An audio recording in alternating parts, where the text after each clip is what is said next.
So welcome to This Week in Gaming History for the week of October 3rd. A game that we're looking at this week was Super Hang-On the Sega Genesis. Came out on October 6, 1989. So this is as you would start out on Genesis, and again, talked about more on the actual audio podcast. You can head over to thisweekingaminghistory.com, talk about it there. But this is a single-player arcade motorcycle racer, and as you can see, the idea is just to kind of move around the circuit, try and avoid those other riders. If you bump into them, then you kind of slow down like that, it'll bump you off the track. You also got those obstacles on either side of the track, so here it's kind of scrub trees, and if you get onto those bumpers on the side of the road there, that'll kind of slow you down just a little bit. If you get way off track, then you'll slow down an awful lot. And the worst that you can do is hit one of those things on the side, so one of those signposts, one of those billboards, one of those big cones there, something like that. And so even in, this is running as the arcade version, there is an original version you can choose on the Genesis. So there's me going through on the checkpoint. So this is starting out in Africa. There's 6 different stages that we have to run through here, but there's 2 different versions. This was an original version where you go through and you would pick some parts that you can upgrade your motorcycle on. You can pick who your mechanic's going to be, things like that. This is just the pure arcade version. So the arcade version actually came out in 1987, so a couple of years before the Genesis version. And there were some home computer versions that came out in the meantime, but Genesis didn't come out until late 88 and then mid 89 in the US. So this is still going through in the arcade version, so it's pretty similar to what it would have been in the arcade. And on the arcade version, there were 2 different versions of the cabinet. There was a standing up upright where you would have handlebars and throttle and brake and stuff like that. And there was a sit-down cabinet, and the sit-down cabinet is really where this game shone. The idea is that you'd be sitting on this little mini motorbike with the handlebars, and rather than just pressing left and right on the D-pad like I am here on the Genesis, you'd actually be leaning the bike left and right. That's where the name Super Hang-On came from, hanging on the bike as you're going around the corners. And so as fun as this game kind of is, it really pales in my mind at least to what the arcade version was. You're just sitting with a Genesis controller going left and right, and so even though so you've got 2 different modes. So there's 280 miles an hour, I think, is the top mode that you can go to. I'm slowing right down there.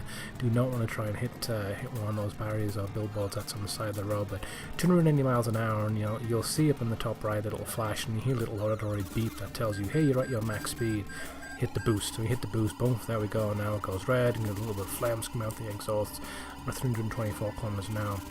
And so you're kind of getting a sense of speed once you start to move through some of these windy sections, but at least to me there's really not an awful lot to this compared to what you had in the arcade version. I remember playing the arcade version an awful lot, the sit-down arcade version quite a lot, and that was really where this game shone. Like I said, to sit down and play it on the Genesis or one of the home computer versions, it's a relatively faithful arcade port, but it's just not an awful lot to it. This was designed really as a quarter sucker. It was designed to have you sticking your money in again and again and again. So here I am coming up towards the end of the stage.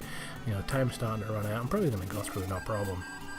So I went through with 12 seconds left on the clock, but every time you start to bounce into one of those players, it starts to tick off some time. Every time you have to slow down. Like I said, the worst thing you can do is hit one of those trees or one of those barriers that's on the side. That's really going to just kill your time. So it's an interesting challenge. With it being single player, it's not even as like you can have a 2-player split screen or 2-player side by side, something like that.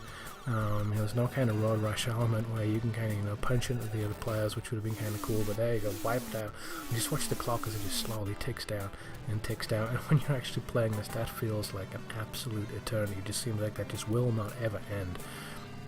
So pick up speed and keep going. And one thing that I found, not so much on this run through, but in some previous rounds, is that when you come off the track, you gotta then build your speed back up and build your speed back up, and it is just all so easy to then just hit into something straight away again. So just about gonna squeak through, literally with a second left there, or 0.2 seconds left. I made it through there. Just bouncing into place, slow down. So almost certainly not going to make it through to the actual end. This is the last stage. Like I said, there were 6 stages in Africa. So there's 4 different courses that you start out on. We saw a map right at the start there. Now I'm definitely not going to make it through. I haven't hit that palm tree. But you start out. Africa is kind of the beginner stage with 6 different stages in that particular race. Then you would head over to Far East, and there's 10 stages. Go to the Americas, there's 14 stages, and then kind of like the expert levels when you come back to Europe, there are 18 total stages that you have to move through. So checkpoint to checkpoint to checkpoint, 18 different times you have to go through in a single setting. And again, it's just designed to, you know, suck down your quarters. So when it came with the home console version, it just didn't quite get it. And so what's really sad, you look in the top left, I am so close there. But that was Super Hang-On for the Genesis. This week in gaminghistory.com for more information.